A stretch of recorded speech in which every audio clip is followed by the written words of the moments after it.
정부가 확성기 방송을 중단한 것도 남북 관계의 발전을 위해서는 바람직한 것이라고 평가합니다. 아울러 남북 당국 간 회담과 이산가족 상봉을 토대하여 인간 교류를 합의한 것도 이번 판문점 합의를 실질적으로 이행해 나가는 것을 보장하는 조치라고 생각합니다.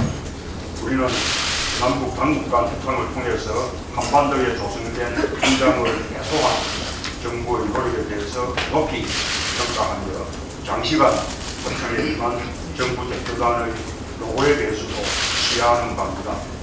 아울러 접경 지역 주민들을 비롯하여 대화와 협상을 통해서 긴장을 해소할 수 있도록 성원해 주신 국민 여러분에게도 감사 인사를 드립니다. 이번 남북 당국 간 합의를 이행하고 앞으로 남북 관계를 더욱 발전적으로 개선시켜 나가기를 바랍니다. 우리 새정치민주연합은 남북 관계 발전을 바탕으로 경제 통일과 동아시아의 평화와 번영을 선도하는 대한민국의 미래를 만들어 나갈 수 있도록 남북의 화해와 한반도 평화 정착을 위한 정부의 노력에 적극 협력할 것입니다. 이번 합의에 북한의 명백한 사과와 재발 방지 약속이 없었다는 점에 대해서 미흡하다고 느끼는 분들도 계실 것입니다. 그러나 우리의 기대는 그러했지만 상대가 있는 협상인 만큼 지금의 상황에서 최선을 다한 합의라고 생각을 합니다. 국민들께서 길게 바라보면서 한 마음으로 이번 합의를 지지해 주시기를 당부를 드립니다. 다만 한 가지 지적하지 않을 수 없는 것은 김관진 실장이 합의 결과를 발표하면서 북한이 지뢰 도발에 대해 사과하고 재발 방지를 약속한다고 합의 문의가 다른 발표를 한 것입니다. 합의 결과에 대한 왜곡일 수도 있고 또 회담 상대에 대한 기회를 해치는 일일 수도 있다고 생각합니다. 박근혜 대통령이 공개적으로 표명한 강경한 가이드라인에 맞추기 위한 것인지는 모르지만 이에 대해서는 해명이 필요하다고 생각합니다. 네, 감사합니다. 이번 합의로 남북은 군사적 충돌 위기에서 일단 벗어나게 됐습니다. 북한의 군사 긴장을 유발한 지뢰 도발에 대해서 남쪽부터 평화를 촉구하고 이 사태 해결에 대한 이성적인 단계를 주문했던 우리 문재인 당대표님의 뜻이 이번 협상에 하는 도움이 됐을 거라고 생각합니다. 남측이 확성기 방송 중단을 약속하면서 이산가족 상봉을 추진키로 한 것도 이번 이산 가족들에게 의미 있는 추석 선물이 될 것이라는 것을 기대하는 것이 좀 섣부른 것일까요? 저는 충분히 될 수 있을 거라고 생각합니다. 아무튼 남북 간 방북회담을 재개하게 되고 남북관계 개선의 전기를 마련하고 하는 이번에 협상은 저에게 큰 선물이 될 것이라고 생각합니다. 오늘로써 오랫동안 약 7년 빙하기를 지나왔던 남북관계가 해빙기를 맞게 될 것이라고 하는 기원이 진심으로 이루어지기를 바랍니다. 지난 몇 년간 남북은 서로 마주보고 달려오는 기관처럼 양보는 없이 각자의 요구나 주장만 고수하는 것이 사실입니다. 이번 합의를 통해서 남북 당국이 이후 대화를 계속하기로 하는 것이 가장 큰 성과라고 생각합니다.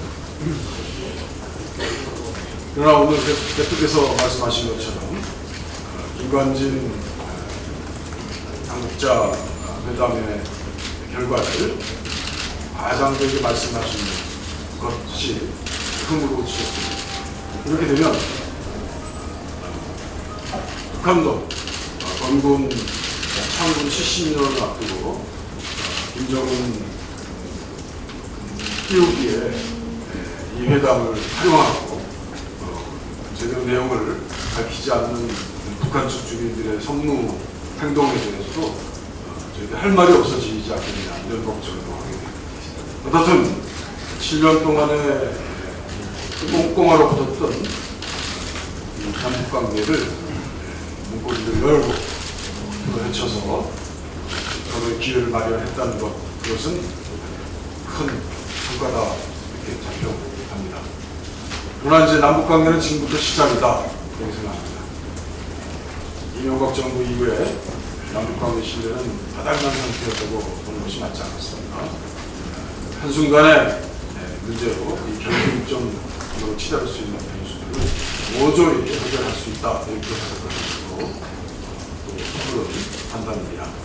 역사적으로 남북 간의 신뢰 부분의 원점, 남북 간의 출발 지점은 7.4 남북공동성명, 그리고 6.15 선언, 14선언이라는 점을 명백히 명심하고 이에 대한 시작을 다시 올렸으면 좋겠습니다. 고용시장이 끝을 모르고 추락하고 있습니다. 6개월 이상 장기 실업자가 12만 명을 돌파했습니다. 2005년 이후 최대치입니다. 구직 포기자는 50만 명이 넘었습니다. 청년 실업자는 9.4%에 달합니다. 박근혜 정권 2년 6개월 고용대책 성적표는 정말 초라합니다. 정부가 아무리 퍼져도 재벌된 기업의 실업은 열리지 않았습니다. 지난 30대 그룹 고용은 고작 0.8%, 8,000명 증가했습니다. 임금 피크제를 노렸던 기업들마저 고용 확대는 인색했습니다. 일자리 늘리고 싶으면 노동개혁이 아니라 재벌 중심 경제정책을 펴야 합니다. 재벌 위주 경제정책 개혁 정책으로는 중소기업, 중소벤처기업과 상생하는 경제주를 만들어야 일자리도 늘어날 것입니다. 재벌 대기업보다 중견 중소벤처기업들이 고용 창출 효과가 훨씬 크다는 것은 이미 공지의 사실입니다. 70년대 재벌 성장 논리를 버리고 중소벤처기업 위주로 경제정책의 틀을 바꿔야 하겠습니다. 저성장 고용의 악순환을 탈피하여야 하겠습니다. 우리 경제 9월 위기설이 돌고 있습니다. 2주 전 2000선이었던 코스피 지수는 1800점으로 뒷걸음을 쳤습니다. 미국, 유럽, 남미, 아시아 전 세계 주식시장을 폭락하고 있습니다. 중국의 경기 경착륙 우려가 현실로 다가오고 있고, 미국의 9월 금리 인상, 국제유가 하락, 해외 경제 여건이 날로 악화되고 있습니다. 우리 경제 먹구름이 오고 있는 듯합니다. 실물 경제 지표도 체감 경제는 더 나쁩니다. 높은 청년 실업률, 이걸 말하기도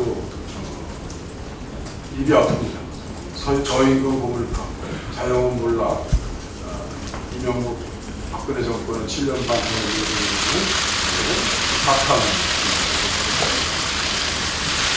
그래서 근거 없는 낙관과 극단적인 비관을 다 흘려서는 안 되고 97년 외환위기, 2008년 금융위기에 전조들이 다시 나타나고 있는 것에 주목해야 합니다. 글로벌 경제 속에서 한국만 위기예외가 될 것이다 라는 인식이 있고 이제 정부는 과거 위기를 살펴서 다가올 위기를 대비해 조정경제에 대한 기치를 올려서 이번 정기 국회 때 그 내용에 대한 충분한 토론과 우리 경제에 대한 전반적인 진단과 미래에 대한 정책을 펴야 할 것이라고 생각합니다. 이상입니다. 네, 감사합니다. 오랜만에 원내대책회의에서 뵙습니다. 한반도 평화안보 특위위원장을 당에서 맡으신 박지원 의원님 말씀이 있겠습니다.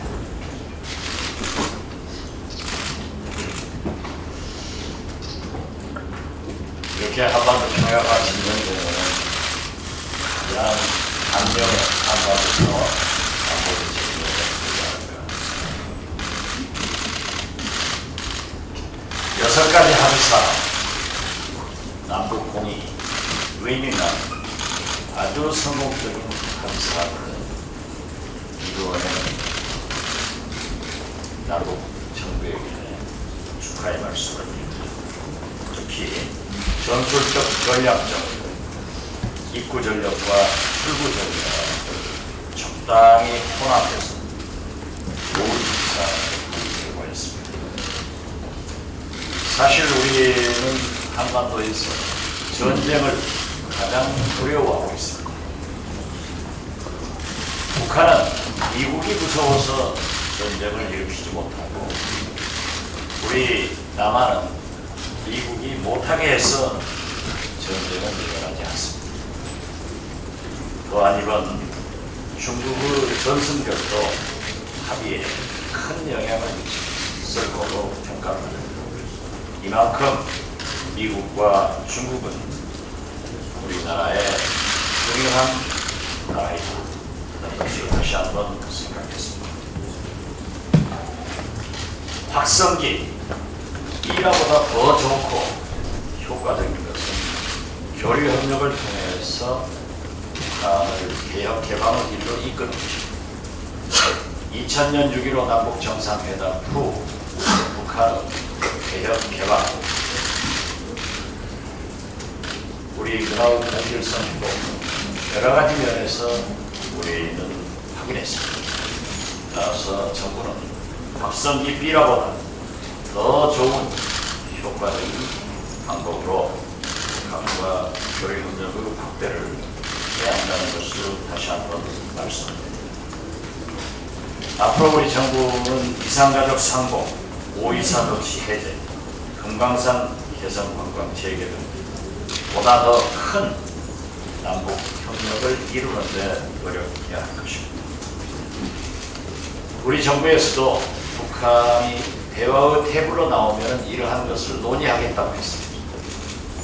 이번 6가지 합의사항을 기본으로 해서 더 큰 남북관계의 발전을 기대하고 더욱 성공을 위해서는 남북 정상회담도 기대한다 하는 말씀으로 제 말을 마치겠습니다. 감사합니다. 네, 감사합니다. 다음은 최래천 정책위원장님. 이번 사태는 세계 주요국들이 오랜 안보 위협 중 하나인 핵무장한 북한 위협에 대해 확실한 해결책을 찾는 데 실패했다는 또 하나의 신호다. 며칠 전 뉴욕타임즈의 평가입니다. 박근혜 행정부의 외교안보 정책의 줄기는 한반도 신뢰 프로세스, 동북아 평화협력 보상, 유라시아 이니셔티브 등 크게 셋입니다. 그런데 불행하게도 한반도 신뢰 프로세스에는 신뢰가 부재합니다. 동북아 평화협력 보상에는 평화가 존재하지 않습니다. 유라시아 이니셔티브에는 이니셔티브가 없습니다. 오로지 상징 조작만 난무합니다. 목표와 비전의 부재는 필연적으로 전략의 부재를 낳습니다. 정책과 과정의 부재로 이어집니다. 급변하는 동북아 질서 속에서 대한민국 외교 안보의 고립 혹은 왜소화로 이어집니다. 지금 현실이 딱 그렇습니다. 우리가 무력 시위와 함께 단호하게 대처했기 때문에 북한이 굴복했고 사실은 이런 일이 없을 거라는 평가도 있을 겁니다. 2013년 4월 개성공단 잠정 폐쇄 합의 이후의 통합 반복이 될 수 있습니다. 이런 식의 치킨 게임은 언제든지 반복될 수 있습니다. 다만 그때도 그랬듯 이번에도 고조되는 긴장을 해소하는 유일한 수단은 남북 간의 직접 대화였습니다. 두 가지를 제안합니다. 첫째, 남과 북은 이미 1990년에 각각 군비 감축 방안을 제시하고 남북 기본 합의서를 통해 군사적 신뢰 조성과 군축 시간 문제를 협의 추진하기로 합의한 바 있습니다. 이를 이어받아 2007년 11월에는 남북 군사 공동위원회까지 합의하였습니다. 군사적 긴장 완화와 신뢰 구축을 위한 재출범이 필요합니다. 당연히 비핵화와 함께 그 연장선상에서 정전 체제를 종식시키고 평화 체제를 구축하는 것을 중기적 목표로 삼아야 합니다. 광복 70년은 불행히도 곧 분단 70년입니다. 지난 70년 동안 지속되어 온 한반도의 이데올로기적 냉전 체제를 이제는 해체시켜야 합니다. 군사적 대치 상태를 종식시켜야 합니다. 둘째, 국제정책의 가장 큰 적은 불안정이 아니라 무관심입니다. 긍정적이건 부정적이건 한반도 불안정성에 대한 관심이 전 세계에 다시금 부각되었습니다. 이런 불안정한 에너지를 활용해야 합니다. 한반도 문제의 국제정책을 직시하고 주변 유관국을 설득할 수 있는 대범한 프레임워크가 필요합니다. 미, 쿠바 수교, 이란 핵 협상 경험이 한반도에서도 적용될 필요가 있습니다. 외교안보에 있어서 전략이란 때로는 내가 원하는 것을 얻기 위해 원치 않는 일을 하는 것이라는 국제정치학의 명언을 기억합니다. 둘째입니다. 교육의 주된 목표는 다른 세대가 했던 것을 그대로 반복하는 인간을 만드는 것이 아니다. 이렇게 말했습니다. 새로운 것을 할 수 있는 인간을 창조하는 것이 한다고 장피아제는 말한 바 있습니다. 그런데 우리 행정부는 2016년 예산안에 누리과정 예산을 한 푼도 편성하지 않고 있습니다. 전국 시도교육감협의회는 지난주 여당 대표에게 누리과정 예산 문제 등을 논의할 사회적 기구를 국회에 만들어줄 것을 제안했습니다. 여당은 이 논의기구를 조속히 구성해줄 것을 촉구합니다. 창조 교육이야말로 창조 경제의 든든한 뒷받침이 될 수 있습니다. 창조 교육의 첫 발걸음은 곧 누리과정입니다. 국가는 어린이의 집이 되어야 합니다. 이상입니다. 지난 금요일에 제가 촉구한 바 있습니다만 판문점에서 남북 고위회담이 열려서 일촉즉발의 위기를 넘긴 것은 평화를 향한 우리 민족의 저력을 세계에 보여준 장로로서 높이 평가합니다. 벼랑 끝에서 찾은 화해의 씨앗을 잘 드랍해오고 길러서 남북 간의 경제 협력과 통일의 길로 나아가기를 기대합니다. 이산가족 상봉은 끝이 아닌 시작이 되어야 됩니다. 그것으로 그치면 우리 국민에게 큰 실망을 안겨줄 것입니다. 앞으로 열릴 남북 당국 회담에서 인내와 배려심으로 상호 간의 신뢰를 깊게 하고 화해 협력의 나무를 성실히 키워갈 것을 남북 당국에 촉구합니다. 이상입니다.